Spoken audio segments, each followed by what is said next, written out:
नमस्कार, मी Kiran Palkar. Crime diary news channel मध्ये आपले स्वागत आहे. पाहूयात आजच्या ताज्या बातम्या. कोरुची परिसरातील शहापूर पोलिसांनी गांजा विक्री करणाऱ्या टोळीवर धडक कारवाई करत तिघांना अटक केली आहे. या कारवाईत 2 किलो 289 ग्रॅमचा गांजा, दुचाकी आणि मोबाईल असा 2,34,225 रुपयाचा मुद्देमाल जप्त करण्यात आला आहे. NDPS क्रॅकडाऊन मोहिमेअंतर्गत पोलिसांना कोरुची चव्हाणवाडी टेकडी परिसरात गांजाची विक्री होत असल्याची माहिती मिळाली होती. त्यानुसार सापळा रचून कारवाई करण्यात आली.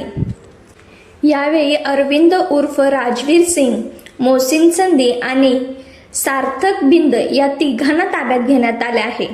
आरोपींकडून गांजासह iQube मोपेड आणि 3 मोबाईल फोन जप्त करण्यात आले आहेत.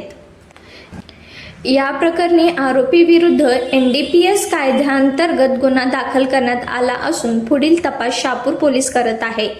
अंमली पदार्थाविरोधातील कारवाई आणखी तीव्र करण्यात येणार असल्याचे पोलिसांनी सांगितले आहे.